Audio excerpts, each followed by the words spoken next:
A Texas state senator is calling for lawmakers to reopen the impeachment of Attorney General Ken Paxton. North Texas Republican Drew Springer said it's because he believes Paxton is admitting guilt in the whistleblower lawsuit against his office. We told you last week about Paxton's move to end the lawsuit without having to testify under oath. Paxton's attorneys said he would no longer contest the facts in the case and accept the judgment of the court. The whistleblowers say Paxton abused his office to help a wealthy friend and donor, and that he wrongfully fired them when they reported their concerns to federal authorities. Paxton said ending the case would save Texas taxpayers time and money. Springer called it an admission of guilt. He can't accept the whistleblower claims against him while touting that he's innocent against those very claims, Springer wrote in a letter sent to Lieutenant Governor Dan Patrick and fellow senators. He asked them to consider reopening the impeachment, adding, quote, "This admission by AG Paxton is exceptionally concerning as he admitted to violating at least one and potentially more of the articles of impeachment." While Paxton is not contesting the case, his legal filing made it clear that he does not believe that he did anything wrong. And he said the Senate's decision to acquit proves his innocence. Our Will DuPree spoke with Senator Springer about the letter and why he's speaking out now. You know, I went back in the record to look at how you voted during the trial itself, and you voted to acquit Ken Paxton on every single charge that he faced during that time. And so it's maybe seeming surprising that you are now calling potentially to reopen the impeachment proceedings now 4 months later. Why do this now? Well, there's been a new set of facts that have come up. Last week, Ken Paxton filed with the court a document saying he accepted all of the whistleblowers' claims and to just set what the damages should be. That's an admission of guilt. He then came out publicly and said, well, I'm trying to settle it. It's not really an admission of guilt. But that is what it is. So we have a new set of facts. We were told all during leading up to the trial and the trial that he was completely innocent. He spent more time avoiding being deposed than if he would have just sat down, truthfully answered the questions. If he did nothing wrong, had nothing to worry about. And the taxpayers wouldn't be on the hook for the money. I do want to point out that you are not going to seek re-election to your Texas Senate seat. And I'm curious if that factored at all about your decision to make this very public statement about potentially relitigating or even reopening the impeachment. It did not. I would have done it either way if I was running or not running.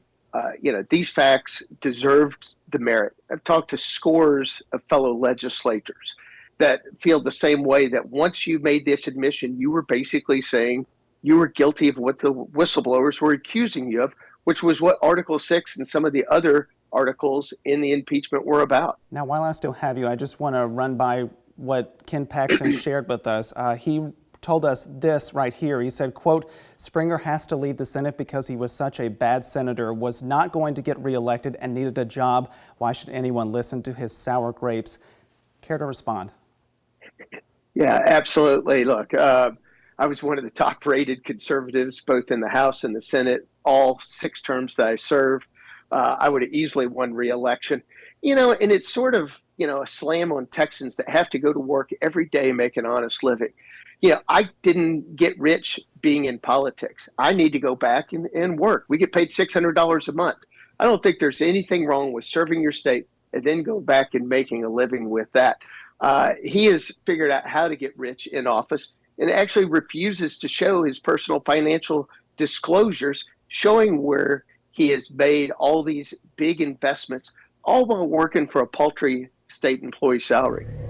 Meanwhile, Paxton is scheduled to testify under oath in the case this week, but he's still appealing an order by Travis County Judge Jan Soifer requiring him to be deposed on Thursday morning. Paxton released a statement calling the order from the Democratic judge purely political. He wrote, "Travis County has established itself as an unfair venue where litigants' fate is predetermined by the court's political leanings. We reached out to the judge for a response, but a spokesperson told us she would not comment on pending litigation." Meanwhile, Paxton is ramping up what some call his political revenge tour ahead of the March primary election. Paxton has vowed to back primary challengers to House Republicans who supported his impeachment. That vow brought him to Bastrop for a rally supporting Tom Glass. He's challenging incumbent Republican Representative Stan Gerdes. And as Madden shows us, this was not your typical campaign event.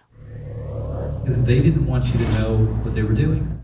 Acquitted Attorney General Ken Paxton pushing his promise of payback against the Republicans who voted to impeach him. If you didn't watch, they impeached me. I don't know if everybody knew that. I wanted to get it out there, the elephant in the room. At a campaign event for Republican Tom Glass, Paxton spent about 30 minutes airing his grievances. You got to see it on TV, how corrupt they are. Talking about his impeachment more than anything else. If you don't fix this now, we're not going to be able to fix it. It's going to be over. And we're going to lose not just Texas, we're going to lose the whole country. What we know about endorsements is for primary elections, they can mean a lot more than general elections. Political analysts say a number of factors could impact these races, many of which have competing endorsements, where Governor Abbott is backing the incumbent and Paxton backing the challenger. Both of these are Republicans, and often they're competing and campaigning for different candidates. Another factor, if the presidential primary race is still going on. But if it's all decided by the time the Texas primary rolls around, that's going to mean lower turnout. And lower turnout's going to mean an electorate that's going to be more conservative because you're not going to have independents coming out to vote. On the trail, Paxton's message focused on rallying the base. It's so important to elect Tom and others like him, who at one point got in a bidding war over a copy of the Constitution signed by Paxton. 800, going once, which ended up selling for $1,900. Monica Madden, State of Texas. We reached out to the campaign team of Representative Stan Gerdes, the Republican incumbent Glass is challenging. The team noted Gerdes worked for the Trump administration and said Governor Abbott will be campaigning with him next month. They've launched protests at the Capitol and challenges in the courts. Now advocacy groups are trying something new to fight Texas laws they say target the LGBTQ community. Why they're pushing the United Nations to get involved.